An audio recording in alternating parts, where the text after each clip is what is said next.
Bienvenidos a Habitemos la Democracia, un espacio de diálogo de impulso para mejorar. ¿Qué calidad democrática tenemos?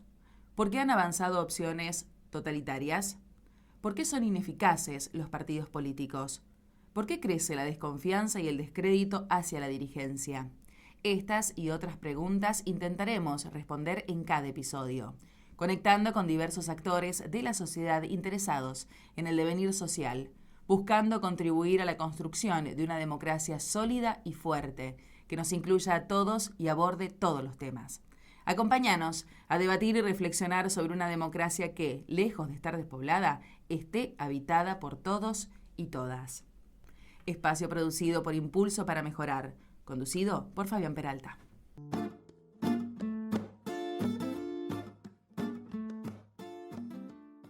Bueno, estamos en un nuevo episodio de nuestro podcast, Habitemos la Democracia. Hoy hemos invitado a charlar, a reflexionar, a intercambiar al padre Fabián Belay, un sacerdote comprometido con lo social, desde el territorio, desde poner el cuerpo, que es eso siempre muy respetable y hace que uno, que también me considero un militante social, respete mucho a la persona que pone el cuerpo y que camina el territorio. Así que, bueno, padre, muchas gracias por haber aceptado la invitación. Bueno, gracias a vos por invitarme. Es tocayo, los dos Fabián. Así, que sí. No es un nombre tan... No es tan común. No es tan común, exactamente. Tal cual. De todas maneras, yo te voy a tutear. Yo te llevo unos cuantos años, porque, y no se encuentra mucho Fabián. Padre, lo primero que me gustaría que charlemos es, yo la verdad que no sabía que era rosarino, que es de nuestra ciudad. Me gustaría que me cuente, o que nos cuente sus primeros años, su infancia y cómo fue descubriendo la vocación de ser sacerdote, que la verdad que a uno llama mucho la atención. Siempre de chico me llamó la atención personas que dedican su vida, en este caso, a la fe, a una creencia.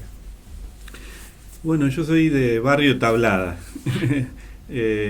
Nací y me crié en Barrio Tablada, acá en la zona sur. Así que bueno, conozco, toda la vida Rosario.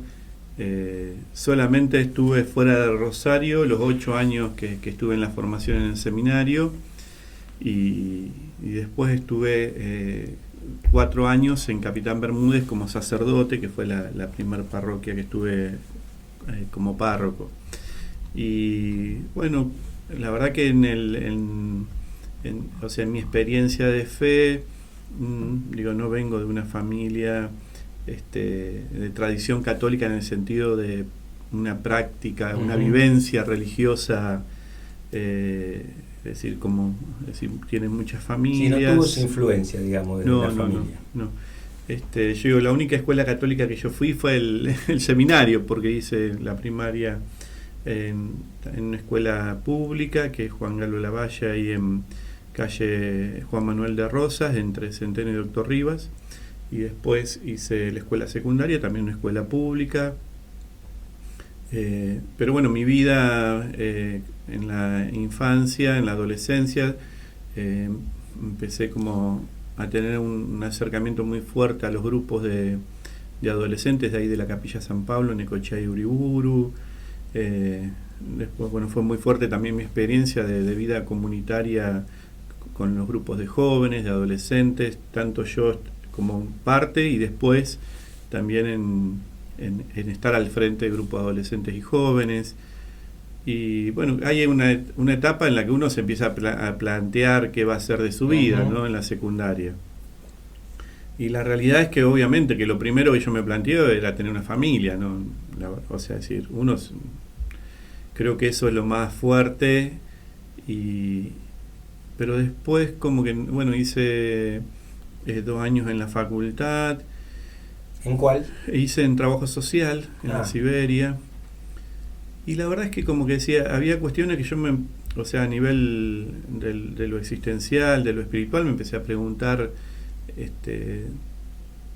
que había una inquietud adentro mío en el vínculo con Dios, que experimentaba que había una experiencia de decir, bueno, a ver, sí, lo de una familia, lo de la paternidad a mí era muy importante para mí, la paternidad, pero como que también sentía de que en esa búsqueda de Dios iba a algo, ¿cómo decirlo?, en una experiencia de una búsqueda más exclusiva. Uh-huh. Esa creo que es la palabra, ¿viste? Exclusiva.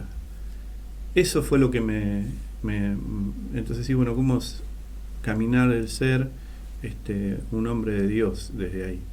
Digo, también un hombre casado, un hombre de Dios, es decir, una mujer casada, claro, una mujer de Dios. Pero acá hay una cuestión más de exclusividad en el vínculo con Dios y en el vínculo también con la comunidad. ¿Vos pensás que en el tiempo la Iglesia va a discutir ese punto? Bueno, de hecho lo ha discutido. Yo creo que sí, de hecho es un tema que está siempre en la reflexión. Yo digo siempre, antes de los 40 esto es descabellado, después de los 40 todos quieren ser célibe, digo yo. Los cargo a los hombres casados, digo, bueno. Pero sí, es una cuestión en la Iglesia misma. Vuelvo a decir, es una vocación, es decir, seguro. Yo hoy, y uno camina el celibato como camina la vida matrimonial, son vínculos, es un modo de vínculo, un modo de relación, el tema del celibato, que va mucho más allá de no tener una relación sexual o de no tener una mujer, una familia. Uh-huh. Es decir, porque uno puede ser célibe y vivir como un solterón, decir tu vida centrada en vos mismo, o podés estar casado y también estar centrado en vos mismo. Es decir, creo que todo, en la medida que uno pueda vivir el amor en la profundidad del amor, es la tarea que nos lleva a la vida. Después eso se expresa. Bueno, el celibato es una expresión de eso. Entonces ahí como que fue la opción de decir, bueno, ¿y dónde? Y entré a los 22 años, a los 21 ingresé al seminario, sería, en Capitán Bermúdez. Bueno, ahí hice los 8 años de la formación para cura y en el 2009 me ordené de sacerdote. Y ya desde el primer momento, vos te imaginabas, porque además dijiste que habías empezado a estudiar trabajo social, o sea, lo social evidentemente también era una inquietud. ¿Vos ya te imaginabas desde la Iglesia trabajando puntualmente en territorio con los sectores con derechos más vulnerados, o eso se fue dando por otra dinámica? Mira, yo cuando estaba en quinto año había 3 carreras que me gustaban: o era filosofía, viste, en humanidades de arte, era psicología o era trabajo social. Y la realidad es que fui a ver, viste, de las 3 y no estaba tan convencido de qué, porque estaba en esta búsqueda que yo digo, como bueno, hasta que me encontré.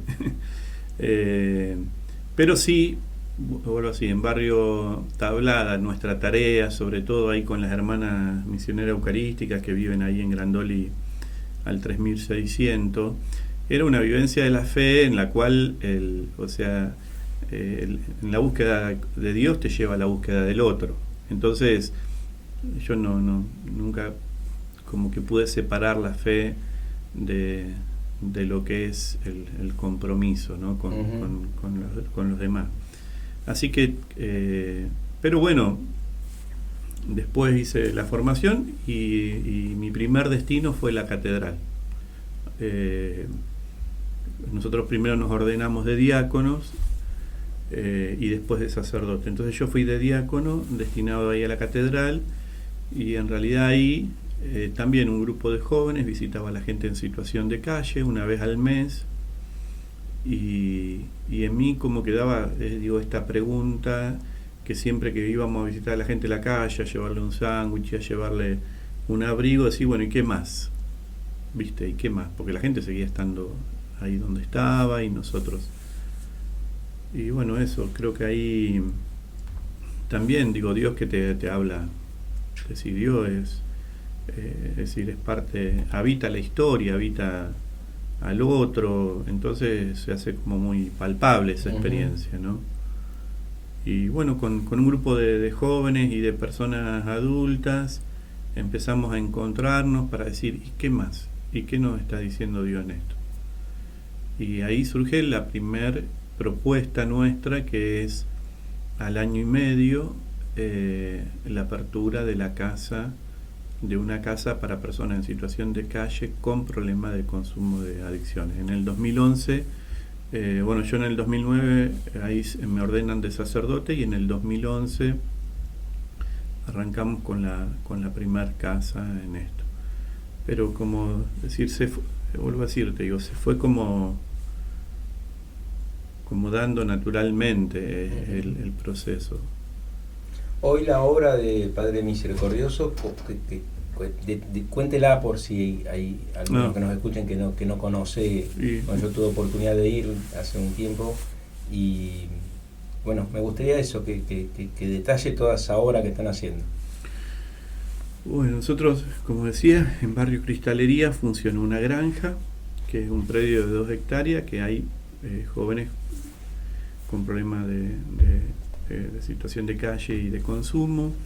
Después, en el 2014 se traslada la Universidad Católica a calle Pellegrini, en el campus. Entonces acá en calle Ceballos al 600 ellos dejan un edificio que era del obispado, y entonces el obispo ahí nos ofrece ese lugar para generar otro espacio, y ahí funciona un centro de día de 12 del mediodía a 7 de la tarde. Es un espacio ambulatorio para personas con problemas de consumo. Después, en el 2015, finales del 2015, principio del 2016, en Granadero Baigorria, el Consejo Deliberante y el municipio ceden un espacio donde ahí funciona una granja también para recuperación de adicciones con internación, que hay 30 personas haciendo su tratamiento. También son jóvenes y personas adultas de situación de calle o de barrios vulnerables. Y tenemos después otra granja que funciona ahí en la iglesia del Buen Pastor, en calle La Prida y Galvez, que ahí hay 50 personas también haciendo tratamientos de recuperación para las adicciones. Y un centro de mujeres que funciona en la iglesia del Pilar, que es un centro ambulatorio, también para la recuperación de las adicciones de las mujeres, que es específico en mujeres. Y después, es decir, nosotros vimos que había muchos jóvenes que no llegaban a los tratamientos porque no problematizaban su situación de consumo en los barrios. Y bueno, ¿cómo empezar a problematizar en los barrios vulnerables el consumo? Y ahí, con un grupo de sacerdotes, conocimos la experiencia de los curas villeros en Buenos Aires, que habían conformado los Hogares de Cristo, entre los que estaban... Eso del Padre Pepe. Exactamente, el Padre Pepe Di Paola, que eso nace cuando Francisco era obispo en Buenos Aires. Inician el trabajo de los jóvenes con problemas de PACO que morían en las villas. Entonces abren, junto con el Papa, se abre Hogar de Cristo. Nosotros conocemos esa experiencia, fuimos de acá 5 sacerdotes, eran 5 religiosas y 5 laicos, porque era una trafe de 15, entonces fuimos 5, 5 y 5. Y conocimos la experiencia en Buenos Aires, y entonces, bueno, volvimos y hablando con el obispo le decíamos, bueno, queremos trabajar en los barrios, cómo problematizar la situación de consumo de los jóvenes. Y ahí nacen los centros de vida, que son 7, en Barrio Ludueña, en Barrio Las Flores, en Tío Rolo, en San Martín Sur, en Barrio La Granada, en Barrio Tablada y en Barrio La Lata. Esos son los centros. Y ahora también hay en Barrio Santa Lucía con el padre Marcelo Ciabatti. Y después centros de niñez, porque lo que nos pasa en los barrios, vos abrís un centro para jóvenes y claro, los chicos que ven una puerta abierta empiezan a venir, ¿no? Y entonces nacen los centros de niñez, que en este momento son 9 centros de niñez, que funcionan también de lunes a viernes, 6 horas por día. Así que bueno, la comunidad fue como creciendo, es decir, empezamos, para aquellos que venían a buscar ayuda, están estos 5 dispositivos terapéuticos, que son las 3 granjas de internación y los 2 centros de día para varón y para mujeres. Y en los barrios, en estos 7 barrios, funciona, en cada barrio hay un centro de niñez, un centro de vida, y tenemos en 5 dispositivos un aula EMPA. Entonces los jóvenes que están haciendo su proceso y quieren hacer la escuela secundaria, en esa aula que es multigrado, pueden hacer su escuela secundaria. Claro. Así que bueno, ese es como hoy el camino de Padre Misericordioso, que vuelvo a decir que es el camino de muchos sacerdotes, hay religiosas y hay muchísimos laicos que sostienen esto. Un voluntariado importante. Y hay voluntarios y hay personas rentadas, porque nosotros algo que vimos es que, es decir, no alcanza con el voluntariado. Esta es una tarea que necesitas profesionales. Sí, claro. Sí, sí. Y de distintas disciplinas. Y mira lo que nos pasa hoy. De hecho, el primer hogar, que era la primer casa en cristalería, hoy está exclusivamente destinada a personas con problemas de adicciones y con problemas psiquiátricos. Es decir, nosotros cada vez vemos más deterioro en la salud mental de los jóvenes que llegan. Y entonces, o sea, decir, en todas las casas nuestras hay un psiquiatra, hay un equipo de psicólogos, trabajador social, operadores socioterapéuticos, es decir, hay un equipo interdisciplinario. Claro. Que está como decir, lo transversal es la fe a todo, integrado la fe, la ciencia, lo comunitario, lo vincular, lo existente, o sea, es decir... sí, lo vincular y lo afectivo es el motor de todo. Es clave. Eso, mira, es decir, si el psiquiatra no genera un vínculo de amor con el chico o la chica que se acerca, si el psicólogo no lo genera, si el trabajador social, es decir, esto es imposible, porque las personas que nosotros acompañamos son personas que en la vida lo han perdido absolutamente todo, porque una persona que queda en la calle es porque ya no tiene familia, ya perdió, o sea, todo, o destruyó todos sus vínculos por el consumo, o nunca los tuvo, que es lo que nos pasa muchas veces. Sí, nosotros, no sé si yo la otra vez te conté, estoy en esta cuestión de no saber si tutearte o no. Sí. Nosotros trabajamos durante muchos años, de cerca de 20, en La Lata, con un taller infantil. En el año 90 lo empezamos y estuvimos hasta cerca del 2010. La verdad que no recuerdo exactamente cuándo tuvimos que dejarlo. Y la experiencia nuestra, si bien en ese momento la realidad no era tan dura como ahora, y es medio paradójico porque el barrio yo paso habitualmente y ahora desde el punto de vista urbanístico está mejor, pues se abrieron calles, se pintaron casas, pero desde el punto de vista de la composición social, de los mismos chicos que ya son hombres de 40 años, cuando nos cruzamos, pues seguimos teniendo vínculos con muchos, nos dicen, no, el barrio ahora está peor, está distinto, está más violento. Y más violento no referido solamente a la venta de drogas, sino más violento en las relaciones hasta de vecinos, digamos.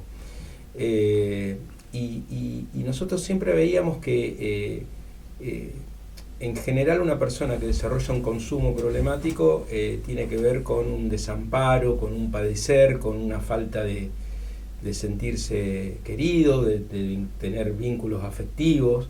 Por eso yo lo pensaba, porque cuando un profesional de la salud mental o trabajador social genera un vínculo y se muestra como alguien que escucha, como alguien que acompaña, como alguien que atiende, en todo sentido, digamos, que atiende la palabra del otro, ese consumidor empieza a generar un vínculo porque creo yo que se empieza a sentir querido por alguien.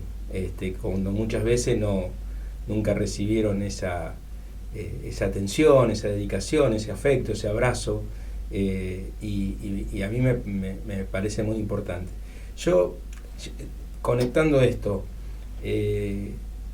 nosotros cuando empezamos el Talleres Infantil, que fue en el 90, el 1 de abril del 90, me acuerdo, con una sola familia, después fue creciendo. En ese momento en La Lata la iglesia no está donde está ahora, estaba enfrente y estaba un padre, yo no me acuerdo, el padre Iván, que creo que era yugoslavo o croata. Croata, bueno, ahí está. La anécdota es que nosotros hacíamos el taller no ahí en 1 de mayo al 2500, íbamos caminando, porque no teníamos cómo llevar a los chicos por 27 de febrero, y al segundo sábado vino el padre a ver qué hacíamos nosotros, porque se había enterado. Entonces, bueno, nosotros jugábamos básicamente con los chicos, y después tomaban la leche y a veces hacíamos algo de tareas o apoyo escolar. Pero digo, en ese momento el lema nuestro era: hacemos el taller esperando que no haya más talleres, que no hicieran falta los talleres infantiles, que cada chico tomara leche en su casa, estudiara en la escuela, su padre le comprara la ropa y bueno, lo que debería ser. Y pasaron 30 y pico de años, y desde el punto de vista económico eso se agudizó. El otro día el observatorio de la iglesia tiró unos números que son terribles. ¿Por qué piensa usted que pasó eso? ¿Por qué pensás vos que pasó eso? Que nosotros en ese momento pensábamos que mirando el horizonte íbamos a estar mejor, y hoy no estamos mejor. Mirá, sí, porque vos hablabas y yo te decía la década del 90, si yo como soy de barrio Tablada, vos, o sea, fue si todos veíamos en ese momento en el barrio cómo la droga se iba instalando. Es decir, a mí, no sé, muchas veces me sorprende que muchos dicen: ¿y cuándo pasó esto? Uno lo fue viendo en los barrios, desde hace muchos años que vos vas viendo que esto se va instalando. Es decir, esa experiencia, ¿no? Y por ejemplo, zona sur, en La Lata se hizo todo lo de urbanización. Yo me acuerdo siempre calle Grandoli, que está, es decir, ahí que es la última calle antes de circunvalación, se estaba convirtiendo en un lugar comercial, en una calle comercial. Vos hoy pasás por calle Grandoli y ves como el deterioro de toda es decir, de lo edilicio, los servicios, o sea, de esos negocios no te queda casi nada. Me parece que en Rosario se fue dando todo un proceso en la ciudad en la cual los barrios quedaron muy al margen del gran desarrollo que tuvo la ciudad. Entonces, no sé, en un momento se habían empezado a construir los polideportivos, las piletas. Ese proceso se cortó, la urbanización en los barrios, que llegaron los servicios, no sé, es decir, en mi familia hace 5 años que pusieron el cemento, por decirte, en las calles. Hay sectores de los barrios que hay... entonces, como que hay todo un proceso en la ciudad, que la ciudad se fue desarrollando, pero los barrios fueron quedando sin ese desarrollo en lo urbanístico, en las oportunidades, en los espacios de comunidad. A mí la realidad es que en estos últimos 20 años toda la sociedad civil nos fuimos como metiendo para adentro y fuimos abandonando los espacios de comunidad. Fíjate que cuando, no sé, yo tengo 45 años. Cuando yo era pibe, me acuerdo, tenías, es decir, las cooperadoras de las escuelas que funcionaban con los padres, tenías las comisiones en los clubes, la vecinal, que era el lugar donde funcionaba el dispensario y tenía ciertos servicios y se hacían algunos deportes. O sea, había un montón de institucionalidad, la iglesia misma, es decir, un montón de institucionalidad que generaban vida de comunidad y en lo cual la sociedad generaba lazos y generaba, también se involucraba en cómo abrazar y el compromiso Y yo creo que todo eso, es decir, más allá de que evidentemente que en Rosario hubo una política que terminó generando esto, queriendo o no queriendo, la realidad es que en Rosario lo que termina pasando es que el Estado empieza a reemplazar algunos espacios de comunidad, y por el otro lado, es decir, empieza como a dejar los barrios, y vos ves todo el desarrollo de, no sé, los espacios para las infancias están fuera de los barrios, es decir, los grandes desarrollos en infancia, los grandes proyectos para atender la juventud están todo en la costanera, o sea, empieza todo un desarrollo de un montón de a lo mejor de edificios y demás que no están en los barrios. Y bueno, eso yo creo que en algún momento se empezó a pagar el costo de eso.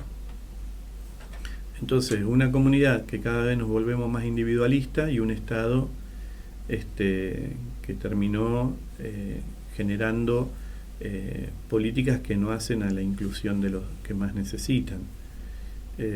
Y eso, bueno, creo que lo que nos lleva a esta realidad en que vos hoy, ¿qué contás para generar redes de contención? Y la pandemia aceleró ese proceso, porque la pandemia nos metió más para adentro todavía. Es decir, hoy preguntar, ¿qué rosarino, cuántos son los rosarinos que tienen un compromiso en trabajo con otros en el área que sea? No digo acá que sea con los barrios vulnerables, es decir, sino en la escuela o sumándose a una institución que haga el bien. Hay mucho que está funcionando de eso, ¿no? Pero una ciudad tan grande como la nuestra tendría que tener muchísimos más espacios donde la sociedad nos involucremos. Y a su vez, también, es decir, algo que ve es que los que estamos trabajando en distintos espacios tampoco estamos vinculados. Entonces yo digo, vos en Rosario tenés una red que está presente en todo el territorio, que tiene mucho dinero, está muy bien organizada, que es el narcotráfico. Esa red, a lo largo de los años, se fue consolidando y fue creciendo. Y yo digo que eso también nos tiene que hacer generar una pregunta, en el caso mío, porque yo creo que Dios, es decir, una de las palabras de Dios es la realidad, que ahí nos habla, y ahí se revela, y ahí se manifiesta. Pero creo que como sociedad nos tenemos que preguntar, ¿por qué está tan bien organizado el mal en la ciudad de Rosario y como sociedad no hemos organizado el bien? Me parece que eso es una pregunta no solo hacia la política, que nos tenemos que hacer como ciudadanos que habitamos, como decir título, que habitamos esta democracia. Es decir, ¿qué nos pasa como sociedad que nosotros no hemos sabido organizarnos en el bien? Y bueno, ahí creo que hay una pregunta y hay algo a romper en lo cultural que está muy instalado en nuestra ciudad. Es decir, cuando uno habla de Rosario, el origen de Rosario siempre fue una ciudad que no fue capital y que la misma ciudadanía generó un montón de proyectos, de iniciativa y demás que hicieron de Rosario una ciudad importante en el país. Sí. Hoy, como generación, no hemos sabido tomar esas banderas y sostenerlas. Y bueno, te queda lo que te queda. Entonces el rosarino está pensando en irse todo el tiempo, en escaparse, en irse a vivir en la ciudad, lo decíamos en el documento de la marcha de Ni un pibe menos. Es decir, el rosarino está pensando hoy en escaparse y en salvarse. Y o se van a otros países o se van a los pueblos de al lado. Pero no estamos, es decir, ¿y cómo nos quedamos habitando esta ciudad para transformarla?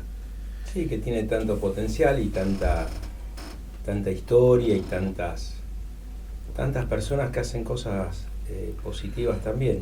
Vos hiciste mención recién al Estado, en un momento donde desde el gobierno nacional el presidente actual habla mucho de reducir el Estado, incluso él mismo se definió como que era el topo que desde adentro iba a destruir y demás. ¿Qué Estado nos hace falta municipio, provincia y nación para tener una sociedad más justa y una democracia más efectiva a la hora de garantizar derechos. Sí, bueno, yo doy, o sea, obviamente que las respuestas que uno da son parciales desde la mirada, ¿no?, limitante que uno tiene. Es decir, nosotros, o sea, como la Iglesia, en la doctrina social de la Iglesia se habla de un principio que es el principio de subsidiariedad, es decir, las instituciones superiores no deben hacer aquellos que las instituciones inferiores pueden por sí mismas, sino que tienen que responder, o sea, al revés, potenciarlas. Es decir, los dos extremos. Un Estado que lo quiere hacer todo termina no haciendo nada. Un Estado que, es decir, que quiere desaparecer termina siendo Rosario. Digo, uno quiere un Estado. Es decir, vuelvo a decirte, vos querés ver lo que es una ciudad sin Estado, eso es Rosario. Es decir, y lo digo así porque Rosario es una de las ciudades, tal vez en el país es el único caso, que es la ciudad más importante de su provincia, sin ser capital. Entonces, es la ciudad más importante que tiene menos presencia estatal en el país. Entonces no digo que no Estado porque es una crítica, no, porque es la ciudad con menos estructura del Estado por no ser capital. Bueno, las consecuencias de lo que le pasa a Rosario tienen mucho que ver con eso.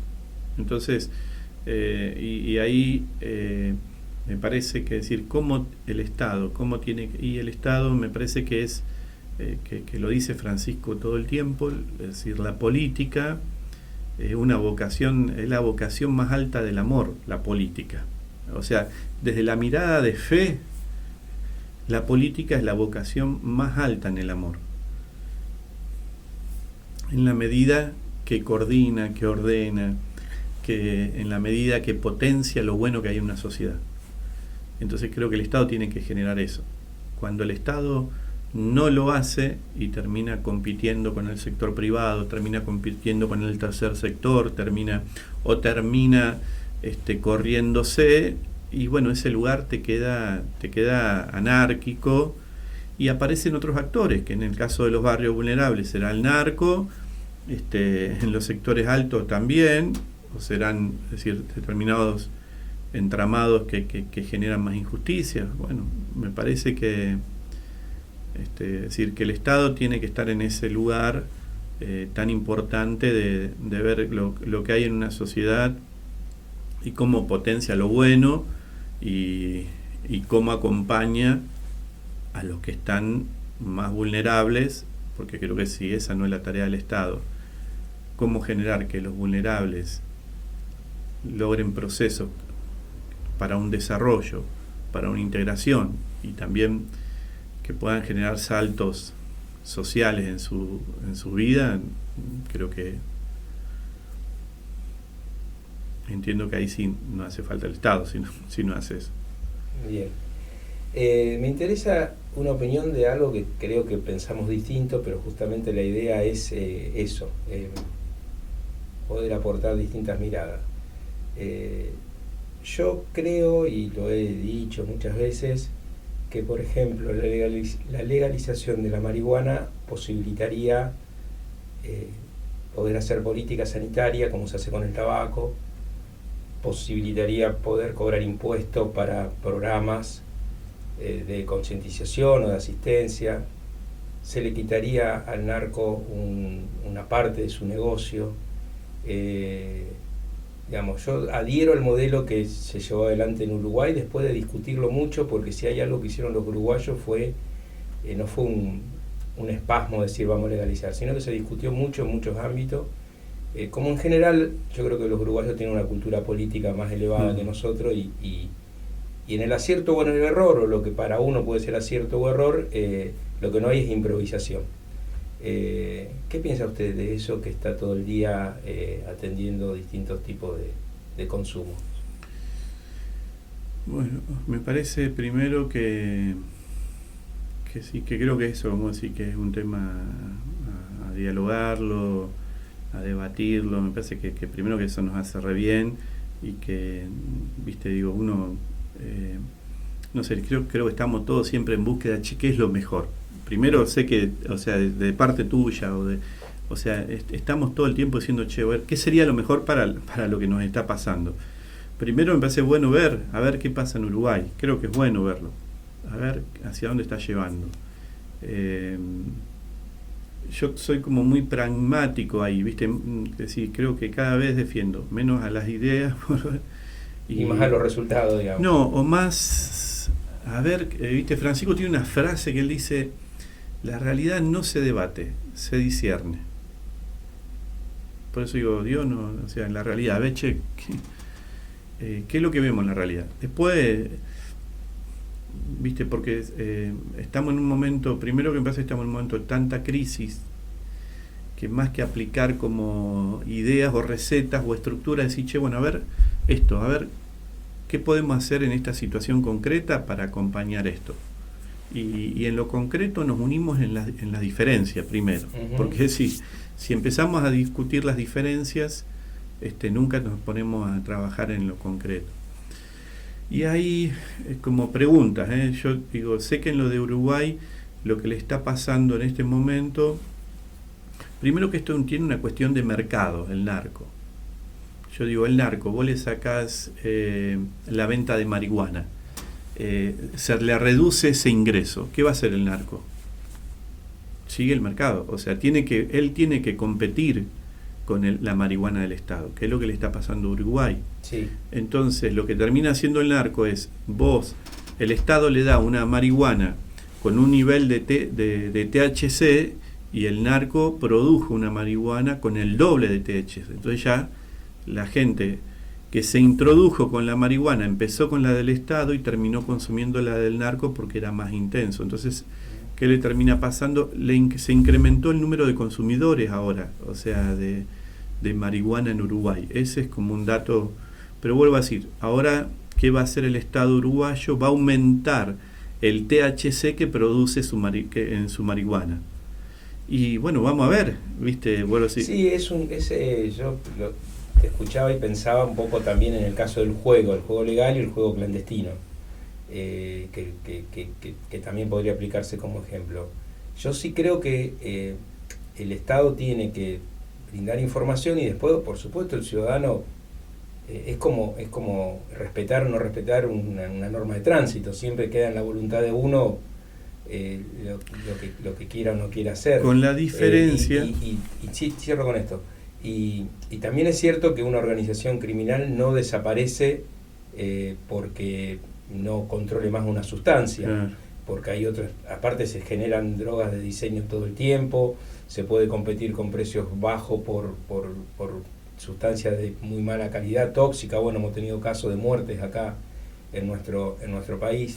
Y también creo que el Estado, nosotros la organización que tenemos se llama Miradas para una nueva política de droga, y yo estoy muy contento con el nombre que finalmente le pusimos porque nos representa, digamos. Creemos que hay que generar una nueva política de drogas y que esa política de droga nueva se genera con muchas miradas, que nadie tiene una verdad que baja y dice, bueno, pasa por acá.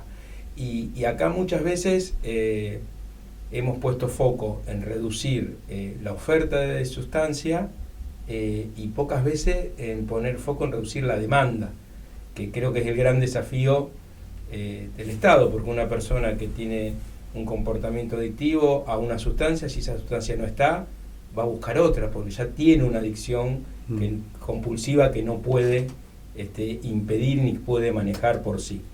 Pero desde ese lugar lo planteamos. Sí, sí, y también digo, siendo más macro, es decir, me parece que en Rosario, primero, creo que ya la droga está como legalizada, de hecho, vamos a decir, en la ciudad. Me parece que hay una realidad y que nunca se trabajó ni siquiera, por eso digo que la realidad es que en Rosario nunca se trabajó desde la demanda, no se trabajó la prevención, es decir, nunca se problematizaron los consumos en nuestra ciudad. No es que, viste, nosotros hemos aplicado, es decir, una política abstencionista, eso no existe. Tampoco se aplicó una política de reducción de daño. Es decir, hay algo en los que las dos escuelas, a la cual no adhiero a ninguna de las dos, es decir, ni al extensionismo ni a la reducción de daño, es decir, pero las dos escuelas concuerdan, las dos bibliotecas, que todo consumo en la niñez es problemático.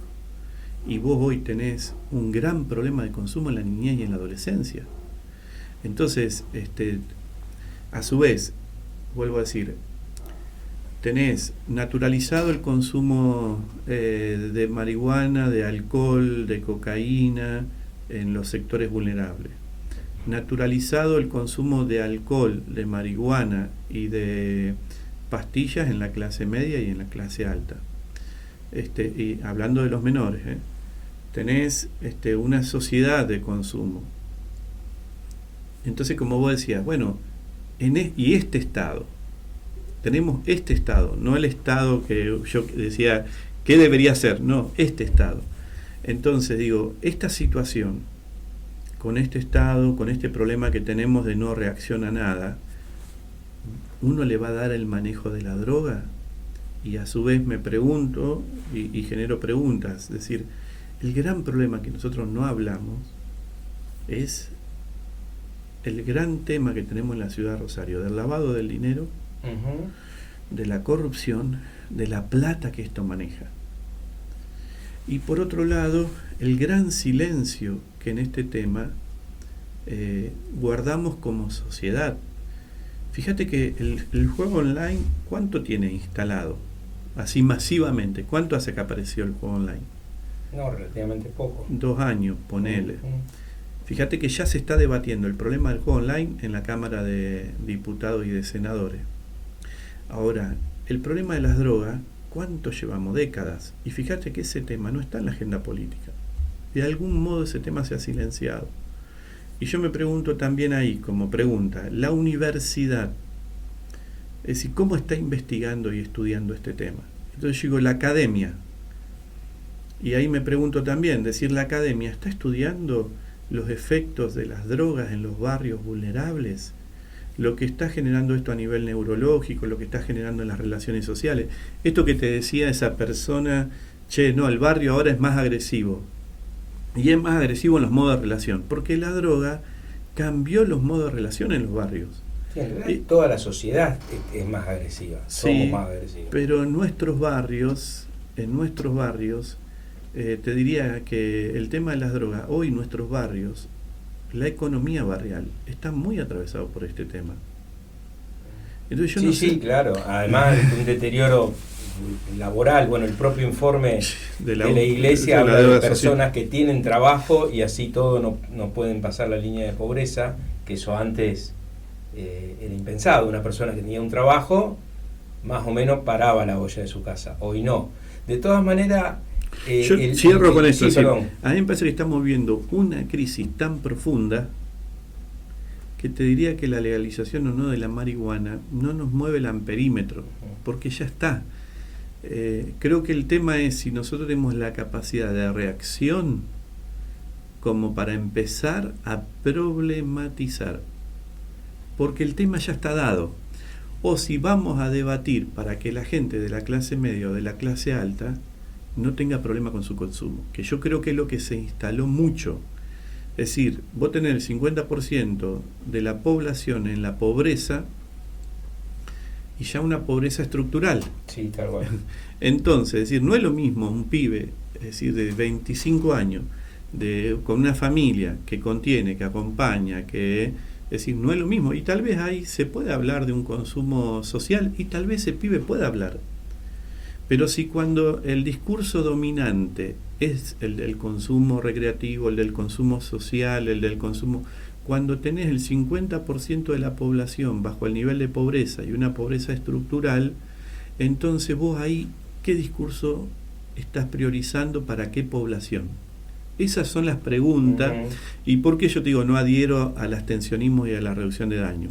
Porque me parece que son dos miradas que nacen no en Latinoamérica, sino en el primer mundo, las dos, y que, es decir, son dos paradigmas que no se... Nosotros, en muchas situaciones de acompañamiento a los jóvenes que nos toca acompañar, hay en muchos acompañamientos que si querés hacemos reducción de daño.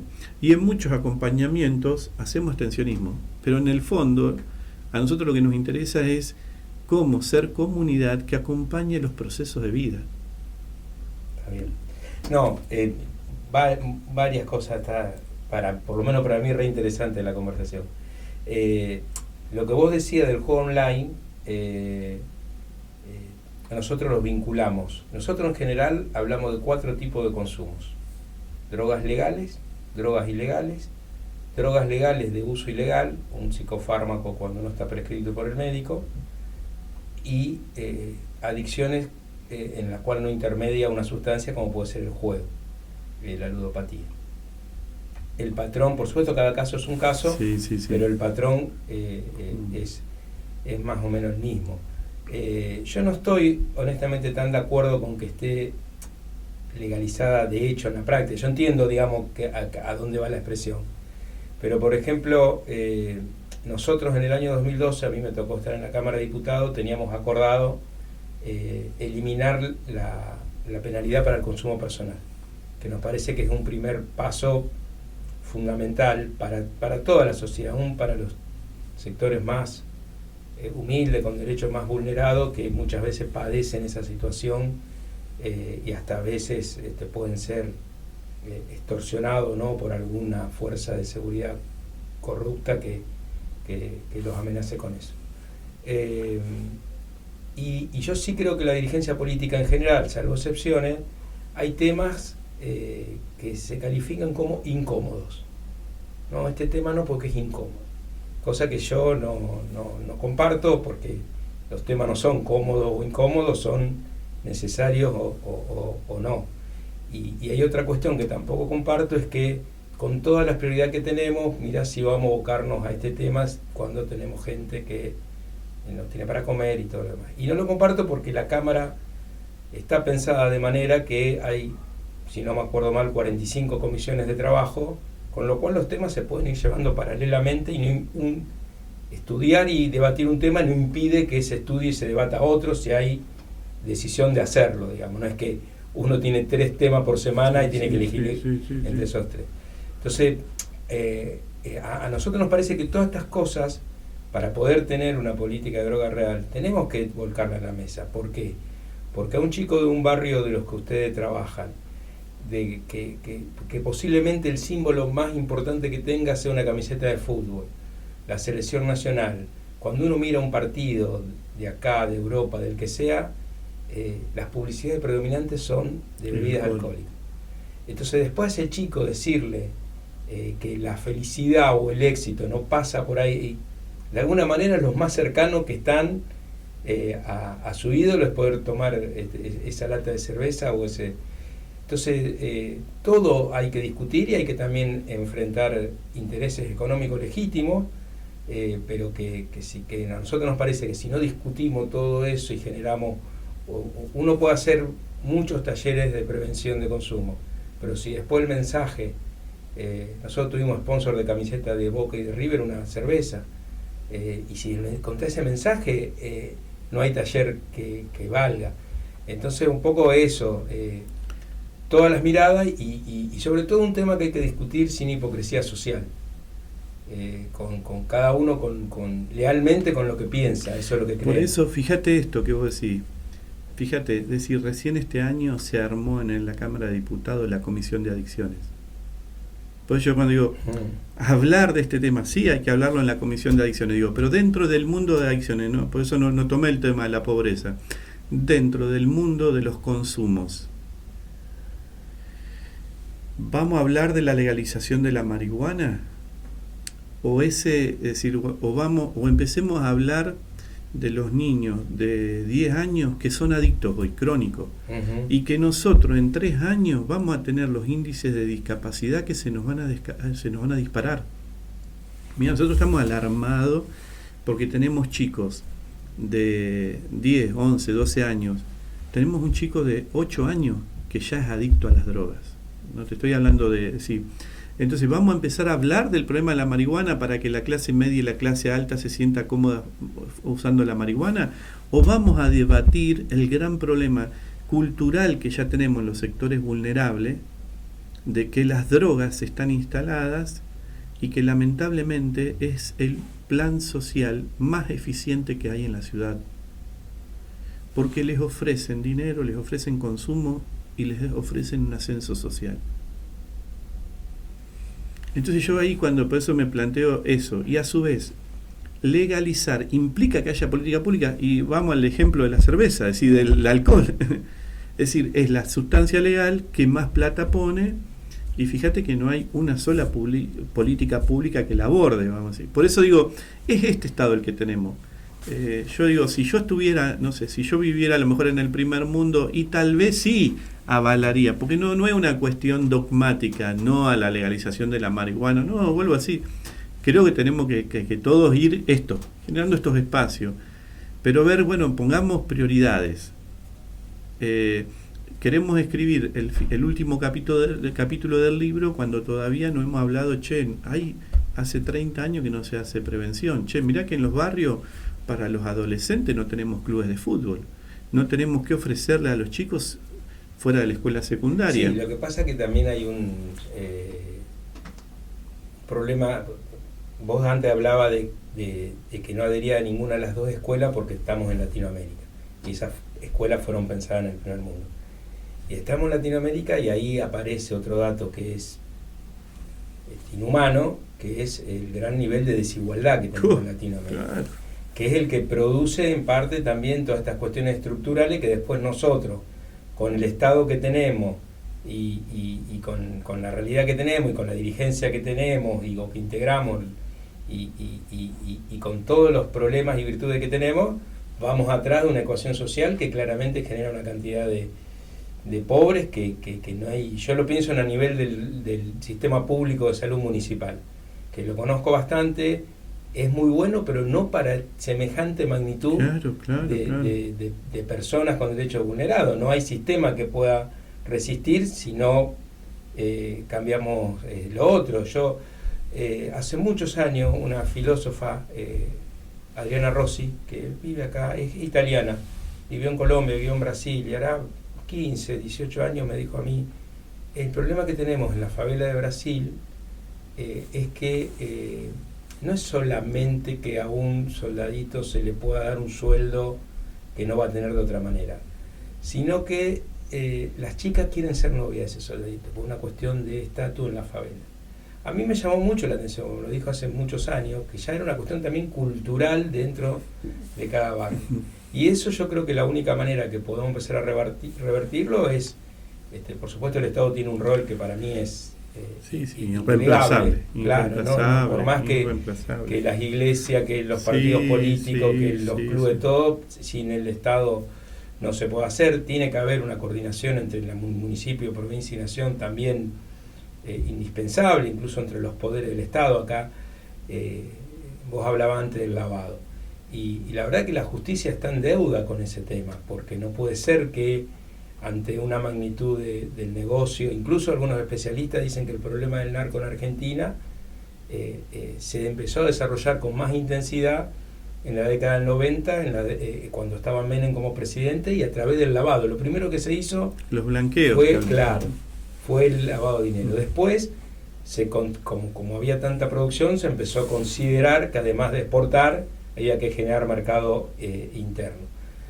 Pero es imprescindible que estableciendo un orden de prioridades, pero que vayamos discutiendo todas estas cuestiones, porque si no el futuro no va a cambiar por sí solo. La dinámica social por eso pronosticaría que empeora, no que mejora. Por eso digo que viste que es una cuestión social y cultural que nos tenemos que plantear, porque vuelvo a decir, creo que la política ha trabajado lamentablemente fuera de la realidad en muchos temas. Vuelvo a decirte, si vos estás tocando temas, o sea, podemos debatir algunos temas cuando estamos hablando sobre el techo de la casa y todavía no hemos puesto los cimientos. Entonces yo creo que si tenemos que partir de muy abajo, porque la desigualdad nos ha generado que haya poblaciones en nuestra ciudad que, tenemos chicos analfabetos, tenemos chicos que, lamentablemente su situación no tienen, viste, a lo mejor uno decía, bueno, en la década del 90, che, bueno, a ver cómo la familia. Hoy no tenés familia. Es más, hay chicos que no tienen un adulto, no es que no tienen una familia, no tienen un adulto responsable que los pueda acompañar. Eso está pasando en Rosario. Hay chicos que, o sea, que no conocen el Monumento Nacional a la Bandera. La desigualdad que viven de no poder decir, cruzar los bulevares y ver que hay otra realidad. Ese chico que está en esa situación, dentro de 4 o 5 años, o va a terminar con una discapacidad cognitiva o de salud mental, o con una discapacidad motriz, o va a terminar muerto, o va a terminar siendo parte de una banda. Entonces creo que tenemos que plantearnos, ese es el inicio, porque si no trabajamos en los barrios para que ese niño y el adolescente busca, yo digo, mira, los chicos en los barrios, cuando empiezan en los centros de niñez, en los centros, ¿qué te dicen? Yo quiero ser como el profe. ¿Dónde estudio para ser como el profe? El chico busca referente y los quiere y los necesita, pero no los tiene, porque la realidad es, vos lo decís, si vos no tenés un papá, no tenés, o tu papá está preso, o está muerto, tu mamá está en consumo, o está en la venta, y tu abuelo está en la misma situación, ¿qué le podemos pedir? Entonces yo ahí planteo decir, vuelvo a decir, podemos hablar de la legalidad. Sí, está bien, no es un problema hoy de los sectores vulnerables ese. Es un problema de la clase media y de la clase alta. Entonces, nosotros trabajamos con la vulnerabilidad. Entonces, bueno, la vulnerabilidad, cheque lo que ¿cuál es la emergencia? Bueno, vayamos por acá en adicciones. Hay que transformar la escuela como está pensada. Vos tenés 10 barrios en la ciudad de Rosario, que son en los que hay mayor índice de muerte, mayor índice de violencia y mayor índice de consumo. La escuela primaria no puede seguir siendo lo que es. Y no le podemos seguir pidiendo al docente que haga un montón de funciones que no le son propias. Hay que incorporar nuevos actores a la escuela primaria. Si el 50% de los adolescentes en el país no está en la secundaria, cuando vos ese 50% lo llevas a una villa, se te dispara que el 90% de los pibes de esa villa no están en la secundaria. Entonces, ¿qué está pasando con la escuela secundaria? ¿Qué vamos a hacer? Entonces, por eso digo que nosotros tenemos que construir desde lo local, desde lo propio, de lo latino, desde nuestra identidad más profunda. Y por eso como que todo el tiempo, me quiero correr de estos debates, a lo mejor teóricos, que son buenos, pero que yo, al menos en la realidad nuestra, no los veo que son de incidencia para el problema que estamos teniendo. Ahora, el Estado tiene que tener todas las miradas. Yo digo, el Estado tiene que tener dispositivos de reducción de daño, tiene que tener dispositivos de abstencionista, tiene que tener dispositivos comunitarios, tiene que tener todo el Estado. Porque el Estado no puede decir, me levanto esta bandera, porque se convierte ahí en más dogmático que la Iglesia o que la religión. Termina defendiendo banderas y dogmas ideológicos y no está cuidando a lo suyo. Entonces yo digo, el Estado necesita todo, y en la ciudad de Rosario se necesitan todas las corrientes y todas las miradas, porque es lo que nos va a enriquecer y es lo que va a hacer que la ciudad salga adelante. Lo que pasa es que no puede haber un discurso hegemónico que vaya en contra de lo que la misma sociedad civil genera, porque terminás matando la diversidad, que es lo que me parece que pasó en Rosario. Se destruyó la diversidad de miradas, de instituciones, de sectores, y entonces ¿qué te queda? Te queda nada, porque matás la diferencia y bueno, no hay posibilidad de complementariedad, me parece. No, la diferencia es esencial, el debate es esencial en una vida democrática, y en esto de que nosotros decimos de evitar la democracia, nosotros pensamos, yo hace 40 años que milito básicamente en partidos políticos, pero también en muchos espacios sociales, estudiantiles, bueno, me gusta aprender y aportar, y creo que los partidos estamos en una crisis importante, y en parte tiene que ver con que por errores de los partidos, y también en parte por la dinámica social que hoy impera, la democracia está, según nosotros, deshabitada y los partidos también. Entonces, en la medida que más gente se involucre en los partidos y en la democracia, mejor opción dirigencial vamos a tener. Y también creo que hay un problema de fondo que lamentablemente ya casi es cultural en estos últimos tiempos, de la famosa grieta que impide el debate, que es tan sano a la hora de reafirmar lo que uno cree o revisar lo que uno cree. Fabián, por eso fíjate lo que vos estás diciendo, que es lo que hablábamos de los barrios. No es, yo te diría, es mucho más profundo que un problema de los partidos. Es un problema cultural, porque nos pasa como sociedad que hemos perdido la capacidad de crear comunidad en cualquier ámbito. También nos pasa en lo religioso, nos pasa en lo político, te pasa en el consorcio de un edificio. Es decir, que cuesta que la gente se ponga de acuerdo, decir, che, nuestro edificio, ¿qué red se construye? Hay una cuestión cultural que la pandemia la aceleró, que lo que impera es el individualismo como paradigma. Y es el sálvese quien pueda. Por eso, es decir, ¿están en crisis los partidos políticos? No, ojalá fuera que solo es de los partidos políticos. Es una crisis cultural que entiendo, y Dios quiera que sea así, que estamos llegando a una crisis como civilización y que probablemente después podamos salir como, es decir, reinventarse.